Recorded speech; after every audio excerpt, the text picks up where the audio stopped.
ইসলাম একবার একটা লাশ দেখে দাঁড়িয়ে গেলেন। কি দেখে? লাশ দেখে দাঁড়ালেন। সাহাবারা বললেন, ইন্নাহু ইয়াহুদি। নবী, ইন্নাহু ইয়াহুদি, এটা ইহুদির লাশ। আপনি দাঁড়ালেন যে? আল্লাহর হাবিব সাল্লাল্লাহু আলাইহি ওয়াসাল্লাম বললেন, আওয়ালাইসা নাফসান, এটা কি মানুষ না? হোক না ইহুদি, হোক না খ্রিস্টান, হোক না আস্তিক আর নাস্তিক, আমি তো মানুষ দেখে দাঁড়াইছি। সুবহানাল্লাহ বলবেন না? এজন্য সবাই আগে মানুষ মনে করবে। আগে কি মনে করবে? পরে দলাদলি করে। আমরা দেখা মাত্র বলি কোন পীরের পরে? দেখা মাত্র প্রথম প্রশ্ন কি? কোন পীরের পরে? কোন দল করেন? হ্যাঁ, ভারতপন্থী না পাকিস্তানপন্থী? আছে না নাই? এই যে দলাদলি, খালি পিস পিস করে, খালি ভাগাভাগি। যারা পিস পিস করে আল্লাহ এদেরকে পিস পিস করে দেবে।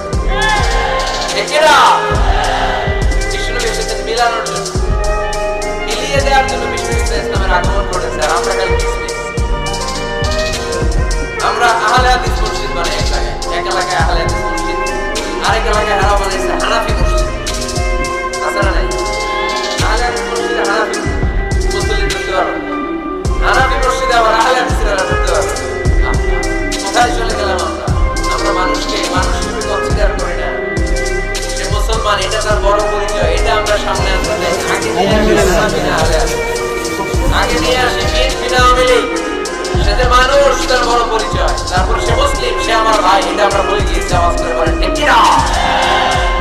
ভুলে গেছি। আমাদের প্রভু এক নবীর উম্মত, জীবন বিধানে ওই শিবানী কোরা।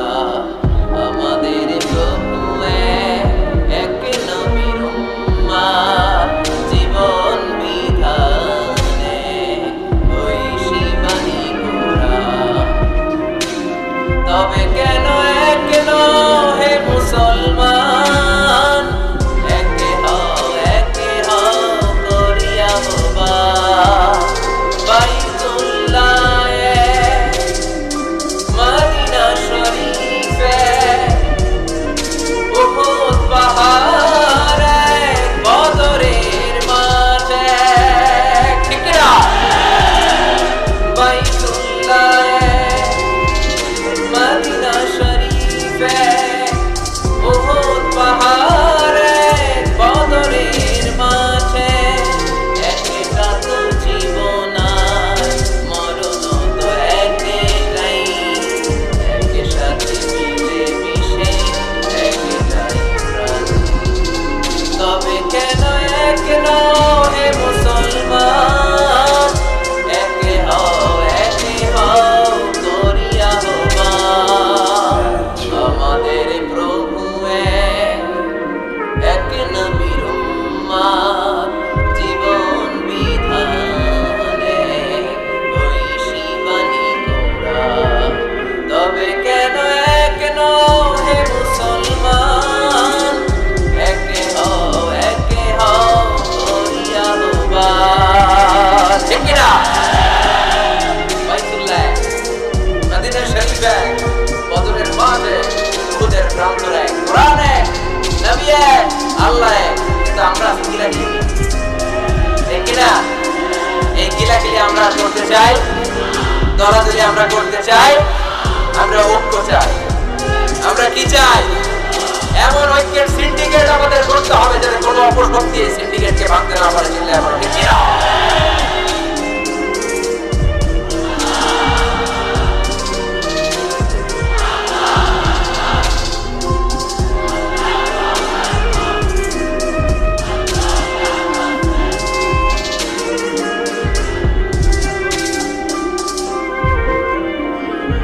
সবাই এক। আওয়াজ করে বলতে হবে, আমরা সবাই কি? আরো জোরে, আমরা সবাই কি? আল্লাহর হাবিব সাল্লাল্লাহু আলাইহি ওয়াসাল্লাম ইহুদির লাশ দেখে দাঁড়ায়। আল্লাহ বললেন, ইন্নাহু ইয়াহুদি। আর সে ইহুদির লাশ দেখে দাঁড়ান। সাহাবী বললেন, আওয়ালাইসা নাফসান, এটা কি মানুষ না? আমি তো মানুষ দেখে দাঁড়িয়েছি। আল্লাহর হাবিব সাল্লাল্লাহু আলাইহি ওয়াসাল্লাম বললেন, এটা কি মানুষ না? আমি তো মানুষ দেখে দাঁড়িয়েছি। বক্তব্যে পারঙ্গমতা থাকা চাই, অসাধারণ বক্তব্য দেওয়ার ক্ষমতা থাকা চাই। এবার আসুন দেখি বিষ্ণু ইসলামের এটা ছিল কি ছিল না? আল্লাহর হাবিব সাল্লাল্লাহু আলাইহি ওয়াসাল্লামের বক্তব্য দেওয়ার গুণাবলী ছিল কি ছিল না? সহিহ মুসলিমের বর্ণনা, আল্লাহর হাবিব সাল্লাল্লাহু আলাইহি ওয়াসাল্লাম বলেন, উতিতু জাওয়ামিউল কালিম, আমাকে আল্লাহ তাআলা জাওয়ামিউল কালিম দিয়েছে। মানে আমি এমন কথা বলি, কথাগুলো ছোট কিন্তু এর আবেদন অনেক বড়। আমি কথা বলি অল্প কিন্তু এটার impact in the heart of people, in the heart of the listener, যারা শুনে তাদের হৃদয়ে এটার প্রভাব অনেক বেশি। আমার কথাগুলো concise in wording but comprehensive in meaning, বলি কম অর্থ বেশি। হাজার লাইন ব্যাখ্যা করো, আমার কথাকে ব্যাখ্যা শেষ করা যায় না। লেভেলে ঠিক না, এই জাওয়ামিউল কালিম আছে, এত সুন্দর পরিষ্কার পরিচ্ছন্ন আরবি ভাষায় তিনি কথা বলেন। আবার আম্মা জান বলেন, সেই বুখারীর বর্ণনা, আল্লাহর হাবিব সাল্লাল্লাহু আলাইহি ওয়াসাল্লাম যখন বক্তব্য রাখতেন, লাউ আদাহুল আদু লা আহসাহু, কেউ যদি চাইতো, আল্লাহর হাবিব সাল্লাল্লাহু আলাইহি ওয়াসাল্লাম বক্তব্যে কয়টা বাক্য বলেছেন, কয়টা শব্দ বলেছেন, কয়টা বর্ণ ব্যবহার করেছেন, চাইলে প্রতিটা বাক্য আর শব্দ হাতে গোনা যেত। সুবহানাল্লাহ নাই? এত সুন্দর পরিচ্ছন্ন আরবিতে তিনি বক্তব্য করতেন, কথা বলতেন, লাউ আদাহুল আদু লা আহসাহু, কেউ চাইলে গুনতে পারতো যে রাসূল সাল্লাল্লাহু আলাইহি ওয়াসাল্লাম ওনার ভাষণে কয়টা বাক্য বলেছেন, ওনার এই বক্তব্যে তিনি কয়টা শব্দ ব্যবহার করেছেন, চাইলেই গুনা দিত। সুবহানাল্লাহ বলেন।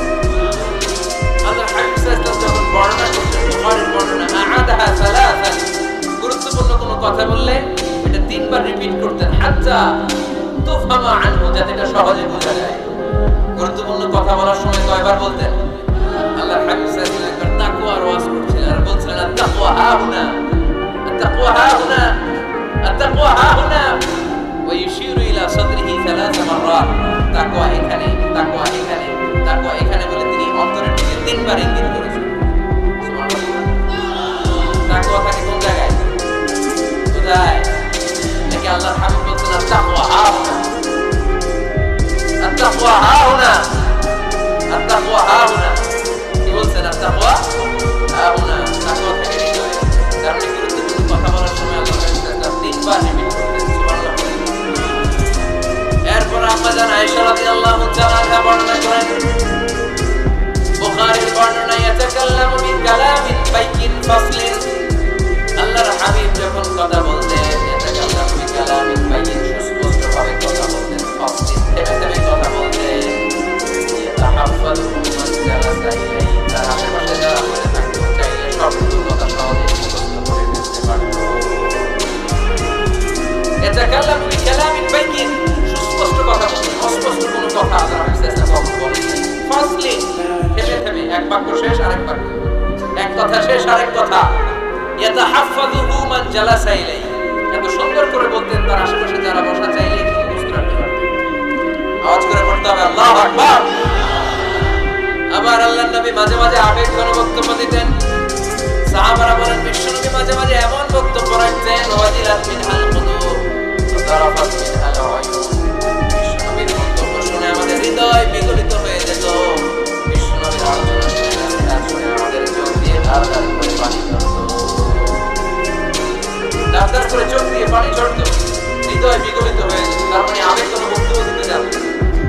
আবার পাশাপাশি বিশ্বনবী মাঝে মাঝে জিহাদি বক্তব্য দিতেন, তেজস্বী বক্তব্য দিতেন, হাত্তা ইহতামাররাত আইনা ওয়া আলা সাওতু ওয়াশতাদ্দা গাদাবু, মাঝে মাঝে যখন জালাম হয়ে তেজস্বী ভাষণ দিতেন, চেহারাটা লাল হয়ে যেত, চোখগুলো লাল হয়ে যেত, বিশ্বনবীর কণ্ঠ উঁচু হয়ে যেত, রাগে তিনি গড়গড় করতে থাকতেন, মনে হচ্ছে তিনি সেনাবাহিনীর কমান্ডার।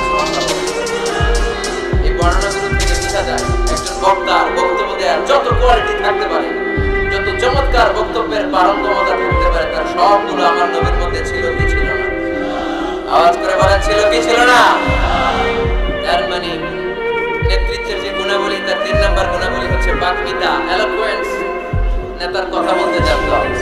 আর তার সবগুলো গুণ আমার বিশ্বনবীর জীবনের মধ্যে পাওয়া যায়, ঠিক না?